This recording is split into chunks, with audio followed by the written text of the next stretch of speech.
এটা হচ্ছে hydraulic JCB. Hydraulic JCB এটা কিভাবে কাজ করে একটু দেখাও।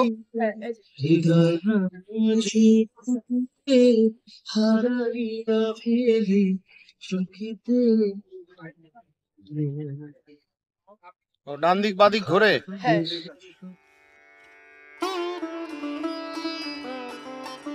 ফাইনালি চলে এলাম আমার স্কুলে। এটা হলো কোচবিহার শহরের একটি নামকরা school, Cooch Behar Rambola high school. 2024 সালের এই সরস্বতী পূজায় চলে এলাম আবার আমার স্কুলে। আমরা যখন স্কুলে পড়তাম তখনকার দিনগুলো ছিল আমাদের জীবনের সেরা সময়। সারা রাত জেগে পূজার প্রস্তুতি, বাঁধাকপি কাটা, আরও কত আনন্দ। সময়ের সাথে সাথে সব এগুলো চলে গেছে। তো স্কুলে এলাম, এখন স্কুলের পরিবেশও পরিবর্তন হয়ে গেছে, নতুন নতুন বিল্ডিং হয়েছে, তো খুবই ভালো লাগছে। তাই মাঝে মাঝে মনে হয় সেই সময়গুলো যদি আবার ফিরে পেতাম খুবই ভালো হতো, কিন্তু বাস্তবে তো তা কখনোই হবার নয়। আলপনাগুলো করেছে স্কুলেরই কোনো স্টুডেন্ট, ভালোই হয়েছে। পেছনে এই যে সাদা বিল্ডিংগুলো দেখছেন, আমরা যখন পড়তাম তখন এখানে কোনো বিল্ডিং ছিল না। এখানে রয়েছে স্কুলের স্টুডেন্টদের হাতে আঁকা ছবি, এক্সিবিশন হয়েছিল, ছবিগুলো ভালোই এঁকেছে। আমরা যখন স্কুলে পড়তাম তখন আমাদের স্কুলের সংস্কৃত শিক্ষক শ্রী ধীতিনাথ চক্রবর্তী মহাশয়, তিনি আমাদের স্কুলে সরস্বতী পুজো করতেন, আমরা অঞ্জলি দিতাম, খুবই ভালো লাগতো। সেই দিনগুলো হারিয়ে গেছে জীবন থেকে। Hello friends, welcome back to my channel যাযাবর বাপি। আমি আছি এখন কোচবিহার শহরের একটি বড় স্কুল, রামবোলা হাই স্কুলে। এই স্কুলে আমি ক্লাস 5 থেকে মাধ্যমিক পর্যন্ত দিয়েছি। এটা আমার স্কুল, তাই সবার প্রথম আমি আপনাদের আমার স্কুলে নিয়ে আসলাম মা সরস্বতীকে দর্শন করতে। ঠিক আছে, চলুন এবার অন্যান্য স্কুলের দিকে যাওয়া যাক। এইদিকে প্রসাদ খাওয়া হচ্ছে। এটা আমার স্কুল কিন্তু, জানিস কি? এই যে প্রসাদ খাচ্ছে শঙ্কর।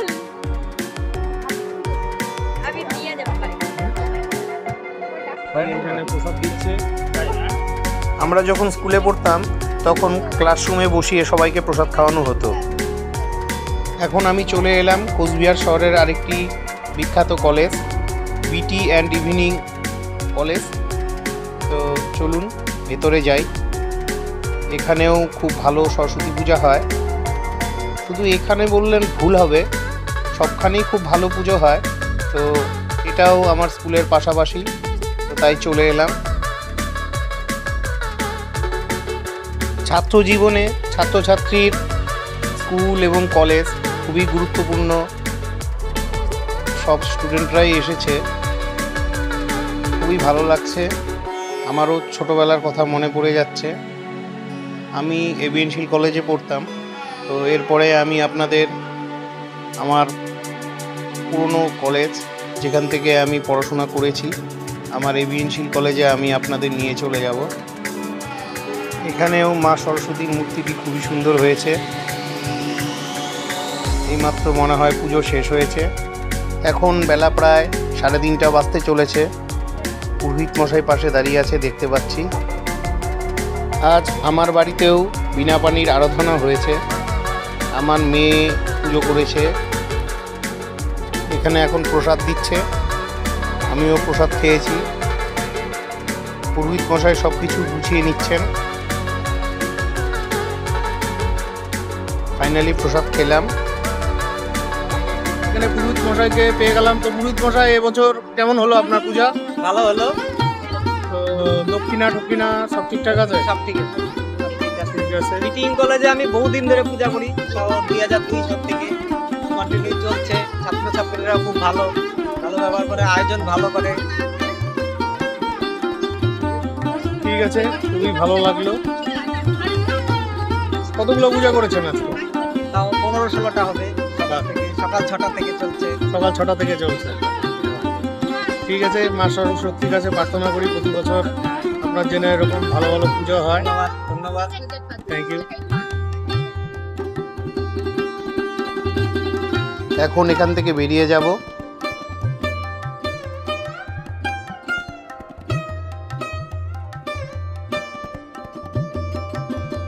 এখানেও দেখতে পাচ্ছি আর্ট এক্সিবিশন হয়েছে, তো চলুন ছবিগুলো এক এক করে দেখে নিই।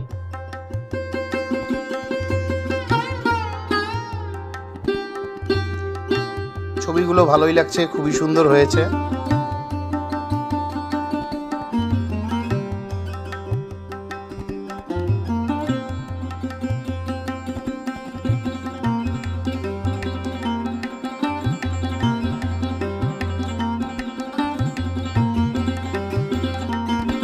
এখন চলে এলাম কোচবিহারের নৃপেন্দ্রনারায়ণ হাই স্কুলে। এখন রাত্রি প্রায় 10:45 বাজে। সারাদিন বিভিন্ন কাজের জন্য সময় পাইনি, তাই আস্তে আস্তে অনেকটা রাত হয়ে গেল। চলুন ভেতরে গিয়ে দেখি।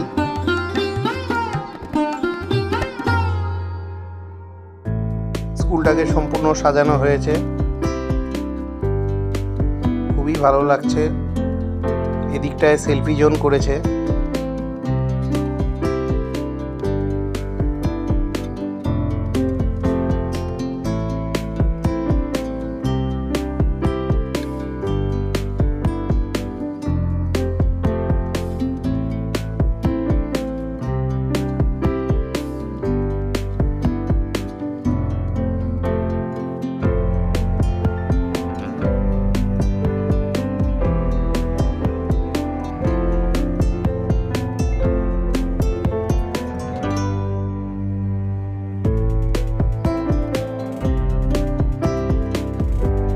এখানেও মা সরস্বতীর প্রতিমাটা খুবই সুন্দর হয়েছে।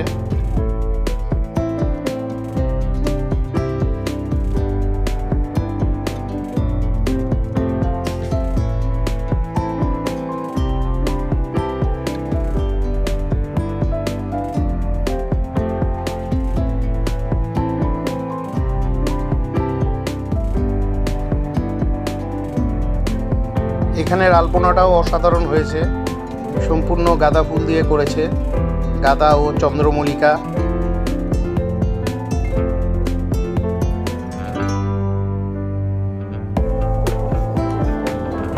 আমার সাথে আজ সাথী হয়েছে আমার মেয়ে, ওকে নিয়ে বেরিয়ে পড়েছি। এখন যেহেতু অনেক রাত হয়ে গেছে, সবই স্কুল বন্ধ হয়ে গেছে। এদিকে মনে হচ্ছে এক্সিবিশন হয়েছে, চলুন এগিয়ে দেখি।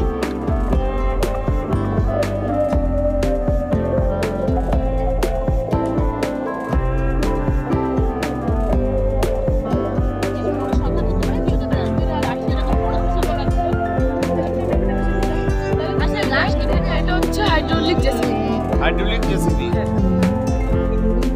এটা কিভাবে কাজ করে একটু দেখাও।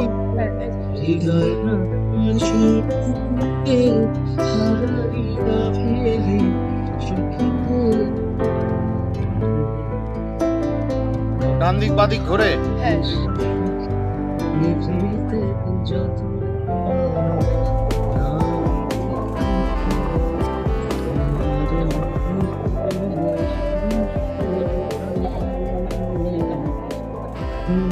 মডেলটা তুমি বানিয়েছো? হ্যাঁ।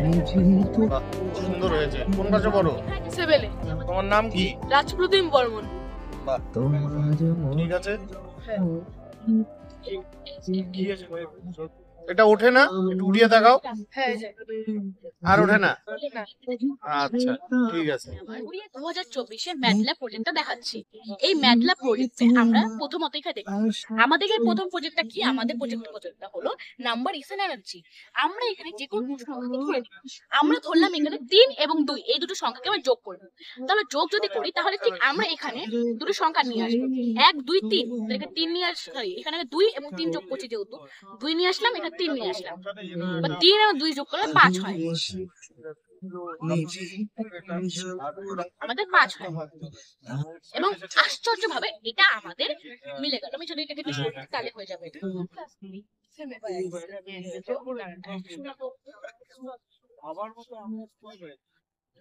এটা নড়ে গেছে। 2 এবং আমি 3 যোগ করলে আমাদের যে 5 হচ্ছে, এই যেটা হচ্ছে এটা মিলে গেল।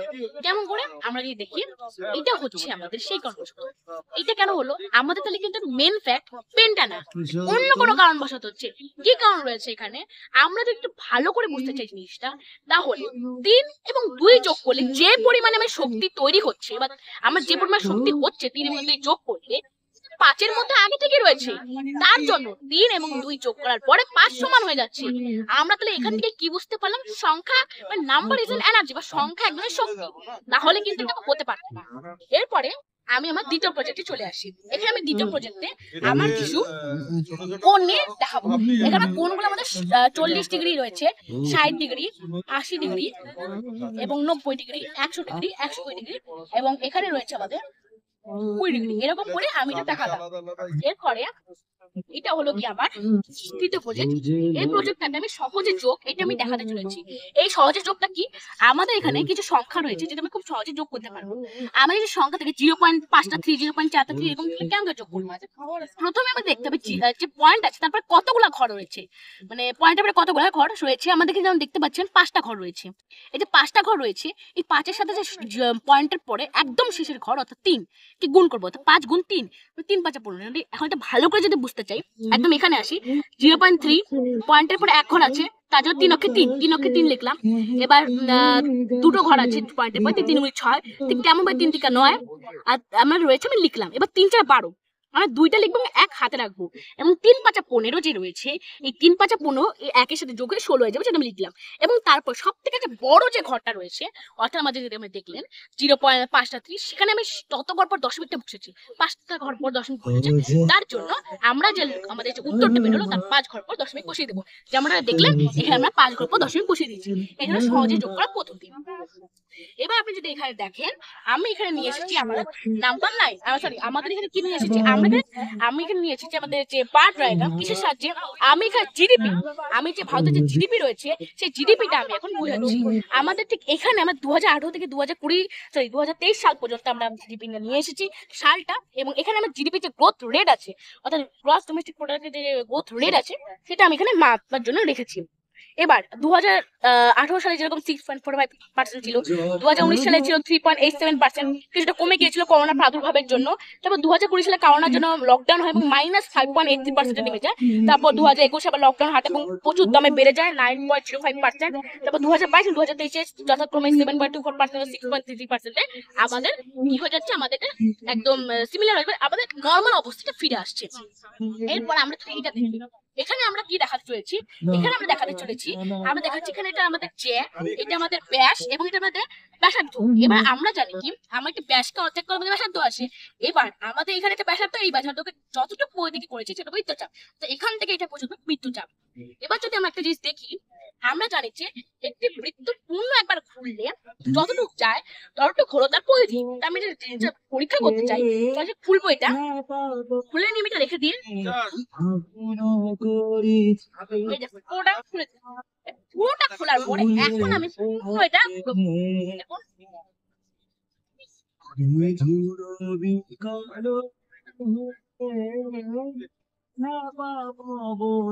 পুরো খুলে গেল, অর্থাৎ পুরো একবার পূর্ণ একবার বলা যায় পরিধিটা সমান হলো। সুতরাং আমরা এর থেকে কি বুঝতে পারলাম, আমরা এটা বুঝে গেলাম যে একটি আমাদের যে কোনো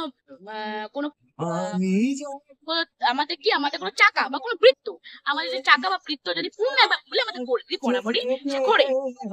এরপরে আমাদের হলো গিয়ে আমাদের যে লাস্টে যেটা আছে সেটা হলো কি আমাদের নাম্বার লাইন। নাম্বার লাইন কি, আমরা এখানে 5 এবং 2 এই দুটো যোগ করব। আমরা মুখে মুখে করতে পারি 5 + 2 7, কিন্তু আমরা যদি দেখতে চাই তাহলে আমরা কি করলাম, প্রথমে 0 থেকে 5 পর্যন্ত দাগ টানলাম, যে নাম্বার আমরা যে সংখ্যা রেখে সেটা করতে পারি। এখানে দেখুন কালো রঙের একটা অ্যারো আমি দাগ টানলাম, যার থেকে আমি 0 থেকে 5 পর্যন্ত দাগ টানলাম। এরপর আমি 5 পর্যন্ত দাগ পাওয়ার পর মানে এরপরে যে 2 আছে 2 যোগ করব। তার জন্য 2 যোগ করার জন্য আমি এরপর আরো 2 ঘর আগিয়ে গেলাম, তাহলে আমাদের কত হলো 7। 6, 7 2 ঘর আগে দেওয়ার জন্য এটা হলুদ রঙের অ্যারো তুমি বুঝালাম। এবার 0 থেকে 7 পর্যন্ত পুরোটাকে আমি বুঝলাম সবুজ রঙের কালিটা, যেটা হলো মোট 7। এটা হচ্ছে আমাদের। এরপরে আমি যেটা আমাদের বুঝাবো সেটা লাগে আমাদের পিথাগোরিয়াম থিওরেম। এটা পিথাগোরিয়াম থিওরেম কি? আমাদের পিথাগোরিয়াম থিওরেম অনুযায়ী শুধুমাত্র সমকোণী ত্রিভুজের ক্ষেত্রে লাগু হয়, এবং এই ক্ষেত্রে কি হয়, এটা সূত্রটা হলো a square plus b square equal to c square. এবারে a square b square c square কি? আমরা যদি জানি যে বর্গক্ষেত্রে যদি আমাদের ক্ষেত্রফল বের করতে হয় তাহলে দৈর্ঘ্য স্কয়ার করতে হয়। যদি আমরা একটি বর্গক্ষেত্রে বাহু যদি আমরা জানি 5, মানে সবগুলো 4টা বাহু সমানই হয়, তো 5 করলে 5 5 25, মানে 5 স্কয়ার 25, মানে ক্ষেত্রফল 25। সেইভাবে আমাদের কোনো বর্গক্ষেত্রে যদি আমাদের যদি বাহু হয় a, তো তাহলে আমাদের তার ক্ষেত্রফল a স্কয়ার হবে। b বাহুযুক্ত কোনো একটি বর্গক্ষেত্রের ক্ষেত্রফল b স্কয়ার, এবং c বাহুযুক্ত কোনো বর্গক্ষেত্রের ক্ষেত্রফল c স্কয়ার হবে। তো ঠিক তেমন করে আমরা বুঝবো ব্যাপারটা। আমরা যদি এখানে দেখেন তাহলে আমাদের এই যে আমরা এই যে ত্রিভুজটা যে লম্ব অনুসারে আছে এটার মধ্যে a স্কয়ার, আমাদের যে ভূমি অনুসারে b স্কয়ার, আর এটা যে অতিভুজ অনুসারে c স্কয়ার।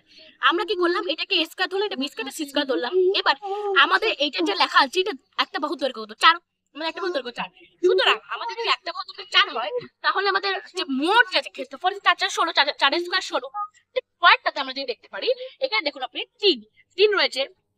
আমরা 3 যদি স্কয়ার করি 3 3 9। এবার আমাদের সূত্র অনুযায়ী আমাদের a square plus b square হবে, তাহলে 16 প্লাস 9 যোগ করলে আমাদের c স্কয়ার আমরা ধরেছি, অর্থাৎ যে অতিভুজ যে আমাদের যে বর্গক্ষেত্রটা রয়েছে এটা সমান হবে। আমাদের বর্গক্ষেত্রটা কত রয়েছে? 5, একটা বাহু দৈর্ঘ্য 5। তো 5 যদি একটা বাহু দৈর্ঘ্য হয় তাহলে মোট ক্ষেত্রফল 5 5 25, তাহলে আমাদের দেখতে পাই 16 এবং 9 যোগ করলে 25, তাহলে আমাদের রয়েছে 25।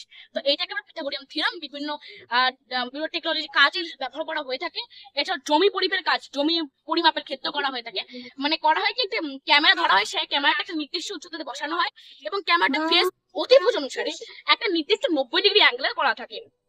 এবার আমরা জানি কত উচ্চতা আছে, কতটুকু অতিভুজটা আছে, ওইটা রয়েছে। তো সেখান থেকে যদি মাইনাস করতে পারি, অতিভুজ থেকে যদি লম্বটা মাইনাস করতে পারি, তাহলে আমাদের খুব সহজে ভূমিটা চলে আসবে। এবার এই ভূমিটা যদি আমাদের সমান হয় তাহলে আমাদের বুঝতে হবে, যদি আমাদের পিথাগোরাম থিওরেম মিলে যায় তাহলে বুঝতে হবে আমাদের যে ভূমিটা আছে সমান, আর যদি না মিলে তাহলে বুঝতে হবে ভূমিটা ঢাকা। এরকমই ব্যবহার করা থাকে। এবং এটাই হচ্ছে আমার আর লাস্ট আমাদের যেটা রয়েছে, আমি শূন্য সম্বন্ধে কিছু কথা লিখেছি এখানে, ঠিক এভাবে লিখেছি এখানে রয়েছে। এটাই হলো কি আমার এবছরে 2024-এর মডেল, সরস্বতী পূজার মডেল। ঠিক আছে, খুব ভালো লাগলো। কালকে ভিডিওটা পোস্ট হবে ইউটিউবে। আমার চ্যানেলের নাম যাযাবর বাপি, তুমি দেখতে পারো, শেয়ার করতে পারো। আমার নিজের চ্যানেল আছে সার্থকী কুণ্ডু, আমি এটা ভিডিও দিছি তো পোস্ট। আচ্ছা, এই যে সার্থকী কুণ্ডু। ঠিক আছে, খুব ভালো লাগলো।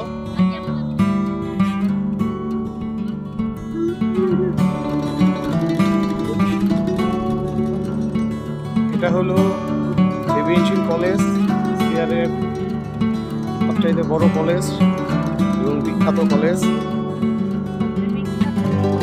আচার্য ব্রজেন্দ্রনাথ শীল মহাবিদ্যালয়।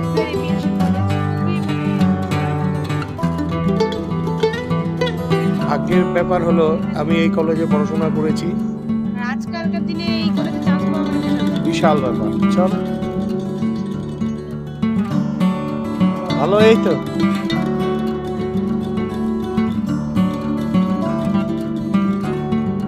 দীর্ঘ 10 বছর বাদে এলাম আমাদের কলেজে। এখন অনেকটা রাত হয়ে গেছে, সারাদিন প্রচুর ব্যস্ত ছিলাম, ব্যস্ততার মাঝে সময় পাইনি, তাই রাত করে বেরোলাম।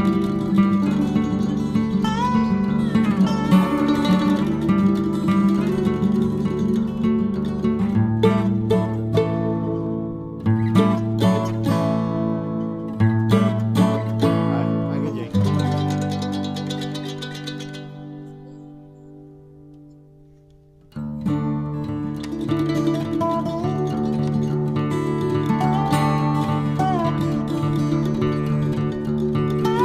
আমাদের কলেজের মণ্ডপটাও খুব সুন্দর হয়েছে, দেখে মনে হচ্ছে দুর্গাপূজার মণ্ডপ। চলুন এগিয়ে দেখি। আমাদের কলেজের মণ্ডপ সজ্জাও অসাধারণ হয়েছে, বাঁশের কুলো দিয়ে মণ্ডপটা সাজানো হয়েছে, ভিতরে মায়ের মূর্তি অসাধারণ হয়েছে।